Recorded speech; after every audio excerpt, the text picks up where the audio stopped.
বলা নেই কওয়া নেই, 2.5 বছর পর বান্ধবী আমার বাড়িতে হাজির। আর আমি তো দেখে অবাক। আর আসবি আয়, এত বায়না করার কি আছে? এর সামনে বায়না করা শুরু করেছে, চল আমার সাথে যেতে হবে।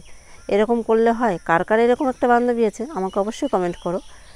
হ্যালো বন্ধুরা, শিউলি বলকে তোমাদের সবাইকে স্বাগত। আশা করি তোমরা সবাই ভালো আছো, আমিও খুব ভালো আছি। আজকে একটা নতুন ভিডিও নিয়ে চলে এসেছি তোমাদের সাথে, খুশি মেজাজের ভিডিও।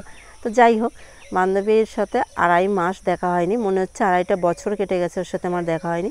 কারণ বাবার বাড়ি আর শ্বশুর বাড়ি আমার এক জায়গা হওয়ার কারণে ওর বাবার বাড়ি যখন আসে তো আমার সাথে প্রায়ই দেখা হয়। প্রত্যেকবার এসে আমার সাথে দেখা করে যায়। তো এসে বলল যে কি দাদু মারা গেছে, চল একটু বাজারে যাব।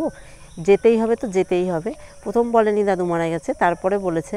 তো যাই হোক, আর ও বলেছে, আর আমি না করলেও ও যে আমাকে নিয়ে আসবে না সেটা আমার মানে সাধ্য নেই, এরকম একটা ব্যাপার আমার ধরে একটাই মাথা আছে। তো চলে আসলাম ওর সাথে একটু কেনাকাটা করতে।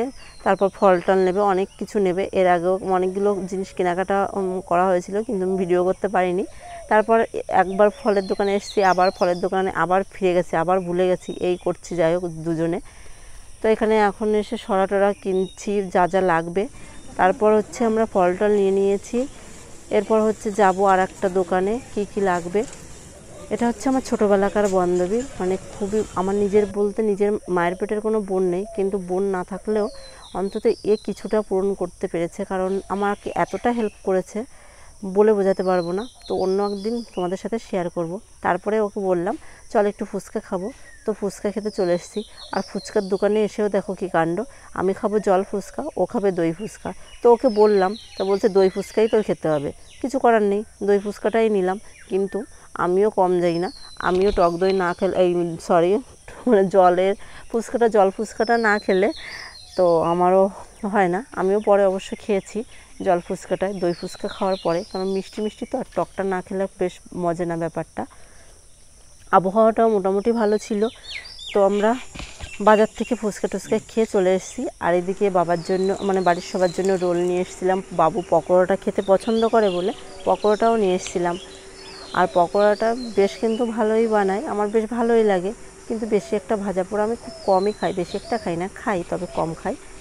এরপরে রোলটা রেখে দিয়েছে, তো রোলটা আমি খাই এবার। আর তোমাদের খাওয়ার পরে, রোলটা খাওয়ার পরে তোমাদের একটা জিনিস দেখাই। এই যে দেখছো, এটা আমার বর অনেক দিন আগে, ও যখন ইরাকে থাকতো তো তখন সেখান থেকে নিয়ে এসেছিলো। আনার পরে ঘরে ছিল, প্রত্যেকটা জিনিস খুব যত্ন করে রাখা হয়েছিল বা রেখেছিলাম। আমার বাবু দেখো, 1 বালতি জলের মধ্যে দিয়ে এটা নাকি জ্বালাবে। আগে নাকি জলে জ্বালাতো, আমি নাকি জানতাম না। তোমাদের যদি কেউ বাড়িতে এরকম কোনো কিছু জানার থাকে তো বাচ্চাদের কাছ থেকে জেনে নিতে পারো। আমার মতো বাবু যদি বাড়িতে থাকে, শুধু খারাপ কাজ করে সেটাও না, দুষ্টুমি করে সেটাও না। যখন একটু পড়াতে বসি একটু প্রথম প্রথম দুষ্টুমি করে, কিন্তু মোটামুটি কথায় একটু শোনে, আর কিছু ভালো কাজও করে, আমাকে অনেক কাজের হেল্পও করে। তোমরা অনেক ভিডিওতে দেখেছো। আর এই দেখো এঁকেছে, সবে নতুন দিয়েছি তো। তো যাই হোক, আজকের ভিডিওটা আমি এখানেই শেষ করছি। আমার ভিডিওটা যদি ভালো লাগে একটা লাইক দিয়ে পাশে থেকো। আর দেখা হবে অন্য একটি ভিডিওতে। ততক্ষণ সবাই ভালো থেকো আর সুস্থ থেকো, টাটা।